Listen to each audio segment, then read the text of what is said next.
İctimai televiziyanın ekranlarında Qərib Axşamlar proqramını izləyirsiniz, əziz dostlar. Bir daha hər vaxtınız xeyir olsun. Bəylər, müəllim, Azərbaycan poeziyası, bax, folklorumuzdan tutmuş üzü bu yana qədər, bayatılarımızdan, dastanlarımızdan tutmuş Sovet poeziyasına qədər, Şəhriyarın şeirinə qədər əsas mövzu kimi özündə vətən, hicrət, vətən, qürbət mövzusunu əks etdirir, ehtiva edir. Yəqin sizin də yaradıcılığınız bu motivlərdən xali deyil. Sizin yaradıcılığınızda vətən, qürbət mövzusu necə əks olunub? Yusuf müəllim, indi Yeganə xanım telefon bağlantısında gözəl bir söz dedi ki, mədəniyyətimiz siyasətlə qoşu addımlayır. Mən biraz mövzudan kənar çıxmaq istəmirəm. Amma həqiqətən belədir. Musiqi qanadında biz illər boyu, aylar boyu 50 milyonluq millətimizlə görüşürük. O ki, ola, musiqiyə dövlət qayğısı ola, muğamımızın inkişafıdır, sazımızın inkişafıdır. Vaxt vardı ki, 37-ci illərdə bu repressiya dövründə bir şairimiz deyirdi ki, oxuma tar, səni sevmir proletar. Bir şairimiz deyirdi ki, oxutar, səni kim unudar? Bir insanı layiq olduğundan az tərifləmək paxıllıqdır. Bir insanı layiq olduğu qədər tərifləmək insanlıqdır. Qəbələdə keçirilən musiqi festivallarıdır, dünya meqasında keçirilən muğam festivallarıdır, bunlara dövlət qayğısıdır.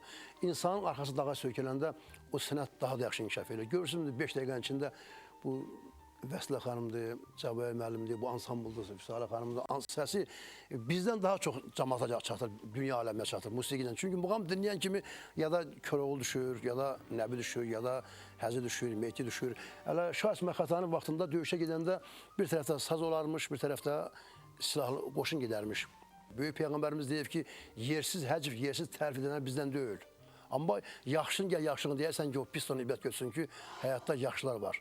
Mən böyük məmnuniyyətlə musiqi haqqında, hansı ki bizi qürbətlə birləşdirən, bizim könlümüzü xoş eləyən, bütün Azərbaycanlıları dinləməyə səsləyən və muğamımızın keşiyində duran dövlətimizə və dövlət başçılarımıza, adba da UNESCO-nun xoş müəllimi xanımı, Azərbaycanımızın birinci xanımı, Mehriban xanımı şəxsən muğama verdiyi qiymətdə mən təsirlənib bir dənə o mövzuda bir şeir yazmışam, yəni muğam haqqında. Elə qürbətdə muğamı dinlirsən, elə bir vətəndə olursan. Bir ovuş vətən torpağı vətən olduğu kimi də bir kimlik musiqi, bir ağız musiqi də doğma Azərbaycandır. Yəqin şeir də elə. Şeir oxuyursunuz xüsusilə vətən haqqında, vətənin mədəniyyəti haqqında, vətənlə qürbət burada da birləşir. Onları qoruyanlar haqqında, onlara rəvac verənlər haqqında. Çünki muğam sənətini yaşadan bu insanlardır və onlara dəstək verən insanlardır. Elimin, yurdumun qeyrətli qızı, muğamatı xalqıma qaytardınız. Uçmaz heykəl qoyub qədim sənətə, muğamatı xalqıma qaytardınız. Muğamdır millətin sərvəti, varı, tükənməz xəzinədir, qoruyaq barı. Dirildib kamanı, yaşadıb tarı, muğamatı xalqıma qaytardınız. Çoxu bu sənətə gülüb getmişdi. Muğamı oyuncaq bilib getmişdi. Bu sənət az qala ölüb getmişdi, muğamatı xalqıma qaytardınız. Cabbarın, Seydin ruhu sevindi, xanəmi bugünü görəydi indi. Sevgət dilə gəldi, çağırgət dindi, muğamatı xalqıma qaytardınız. Bu gözəl mərama, niyyətə alqış, sənətə tükənməz, hörmətə alqış, cəsarətə alqış, qeyrətə alqış, muğamatı xalqıma qaytardınız.